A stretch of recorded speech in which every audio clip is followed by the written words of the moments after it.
Pernah kepikiran nggak gimana rasanya ngebobol sistem pertahanan perusahaan raksasa teknologi kayak Google? Bayangin deh, kamu berhasil menembus pertahanan mereka yang super ketat, tapi alih-alih dikejar polisi, kamu malah dikirimin ucapan terima kasih dan ditransfer uang ratusan juta rupiah secara legal. Terdengar kayak adegan di film fiksi ilmiah kan? Tapi faktanya, skenario gila ini beneran terjadi setiap hari di dunia nyata. Nah, hari ini kita bakal membongkar rahasia di balik fenomena itu lewat sebuah buku yang keren banget judulnya Real World Bug Hunting karya Peter Yaworski. Kita bakal masuk ke dalam isi kepala seorang peretas etis atau biasa disebut ethical hacker. Tujuan kita di eksplorasi kali ini jelas ya, kita mau bedah gimana sih cara para profesional ini nemuin celah keamanan yang tersembunyi.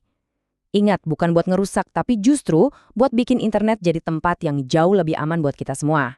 Biar pembahasannya terarah, ini peta perjalanan kita. Kita bakal mulai dari mengintip dunia rahasia bug bounty, lanjut ngebahas anatomi sebuah website, membedah celah keamanan web, terus kita lihat contoh nyata serangan hacker, ngulik seni berburu bug, sampai ditutup dengan obrolan soal etika dan reputasi hacker. Oke, tanpa basa-basi lagi, yuk kita selami bagian pertama, dunia rahasia bug bounty. Jadi, apa sih sebenarnya bug bounty itu? Gampangnya gini, ini tuh semacam sayembara berhadiah yang dibikin sama perusahaan. Raksasa teknologi sekelas Google, Facebook, atau Uber itu secara sadar pengen kamu nyari kelemahan di sistem mereka. Iya beneran, mereka sadar banget kalau bayar peretas independen buat nemuin celah itu jauh lebih murah dan aman daripada celah itu keduluan ditemuin sama penjahat cyber yang bakal nyolong data pengguna. Ini tuh ibarat simbiosis mutualisme yang brilian banget di era digital sekarang. Nah, sebelum kita bisa ngebobol sesuatu, pastinya kita harus paham dulu kan gimana cara kerja sasarannya. Kita masuk ke bagian kedua, anatomi sebuah website. Setiap aksi peretasan itu selalu dimulai dari hal yang paling fundamental. Waktu kamu ngetik alamat web di browser dan tekan enter, ada proses beruntun tak terlihat yang terjadi dalam hitungan milidetik. Browser kamu bakal mengekstrak nama domain, lalu menerjemahkannya jadi alamat IP, ngebangun jembatan yang namanya koneksi TCP, dan akhirnya ngirim permintaan HTTP ke server. Buat seorang hacker, paham alur sistematis ini tuh krusial banget, ibarat ngegambar cetak biru sebelum ngejalani misi penyusupan. Dan ini nih fakta yang paling mind-blowing dari arsitektur web kita. Protokol HTTP yang jadi tulang punggung internet itu pada dasarnya amnesia. Di buku ini penulisnya ngasih analogi yang cerdas banget pakai film 50 First Dates. Coba bayangin, kamu harus kenalan dan nyebutin nama kamu lagi dan lagi setiap kali kamu ngomong sama orang yang sama di hari yang beda. Ribet banget kan? Nah, itulah stateless HTTP. Server itu nggak ingat siapa kamu dari satu klik ke klik berikutnya. Makanya, website butuh yang namanya cookie buat ngingat identitas kamu. Dan tebak, paling sering nemuin tambang emas mereka. Sekarang kita udah dapat gambaran besarnya.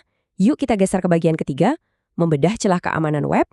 Sebenarnya apa sih kerentanan atau vulnerability itu? Seringkali celah keamanan ini bukan muncul gara-gara trik coding sihir yang super rumit kok.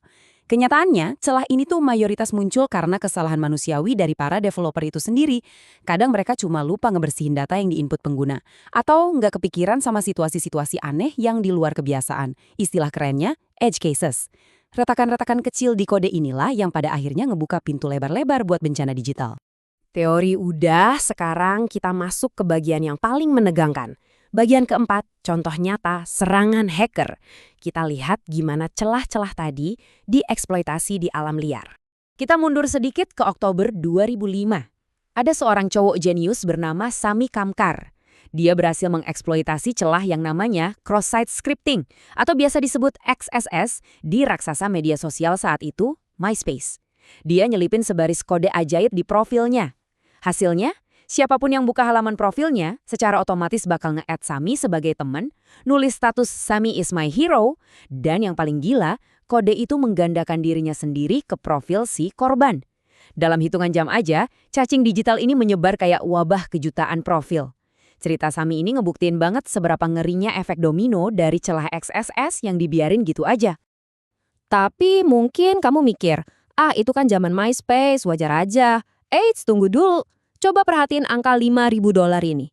Ini bukan fiksi. Ini uang beneran yang dibayar langsung sama Google di tahun 2014 buat seorang peretas bernama Patrick Fehrenbach. Kasus ini jadi bukti telak kalau raksasa teknologi modern yang keamanannya super ketat pun masih punya celah yang nilainya fantastis buat dicari. Penasaran gimana cara Patrick ngebobo Google? Ternyata dia nemuin celah di layanan Google Tag Manager. Percaya nggak percaya, developer sekelas Google pun ternyata bisa kecolongan dan ngelanggar satu aturan emas. Mereka lupa menyaring input dari pengguna sebelum ditampilin ke sistem. Keteledoran yang kelihatannya sepele banget ini justru ngasih akses buat ngeksekusi skrip berbahaya langsung di jantung infrastruktur Google. Bener-bener nggak nyangka kan? Menarik kan? Oke, sekarang mari kita naikkan levelnya. $15.250. Ini nominal fantastis lain yang berhasil didapetin sama peretas bernama Tanner Emek. Kali ini sasarannya adalah platform Shopify. Di kasus ini, tingkat kesulitannya jauh lebih gila. Tanner ini berhasil ngeksploitasi sebuah bug langka yang namanya race condition. Sederhananya, dia berhasil memanipulasi waktu. Jadi gini, saat server nerima permintaan ke proses pembayaran, ada jeda waktu sepersekian milidetik yang super krusial sebelum sistem itu sempat ngecek validasi data. Nah, Tanner dengan sangat kreatif manfaatin celah jeda waktu dari proses background server ini buat memanipulasi sistem pembayaran Shopify.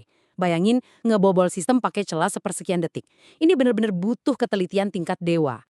Pasti sekarang kamu mulai mikir, terus gimana sih cara mereka bisa nemuin celah-celah mahal itu? Yuk kita bongkar di bagian kelima, seni berburu bug. Kunci rahasianya itu sebenarnya ada di fase pengintaian atau reconnaissance.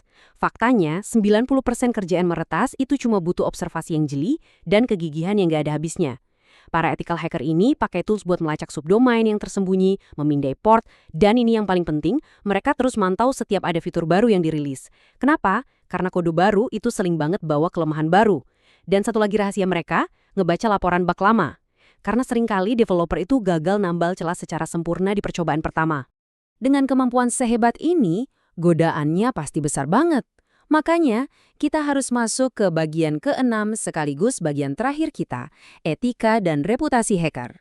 Ada satu kutipan yang ngena banget dari kata pengantar buku ini. Kurang lebih artinya, peretas yang paling sukses adalah mereka yang tahu cara jalan di garis tipis antara yang benar dan yang salah. Di dunia ini, reputasi kamu adalah mata uang yang paling berharga. Kamu bisa aja pakai kemampuanmu buat bikin kekacauan.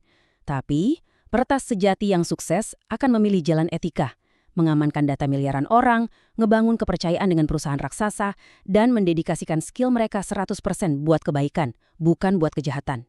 Dan kutipan tadi merangkum dengan sempurna inti dari bug hunting. Nah, kita udah sampai di akhir eksplorasi kita hari ini. Kamu udah lihat sendiri senjatanya, metode intainya, sampai dampak nyatanya yang ngeri-ngeri sedap. Sekarang, ada satu pertanyaan buat kamu. Kemana rasa penasaran ini bakal ngebawa kamu selanjutnya? Apakah wawasan ini cuma bakal jadi angin lalu? Atau kamu justru berani ngambil langkah pertama buat meretas internet secara legal dan bikin dunia maya jadi tempat yang jauh lebih aman buat kita semua?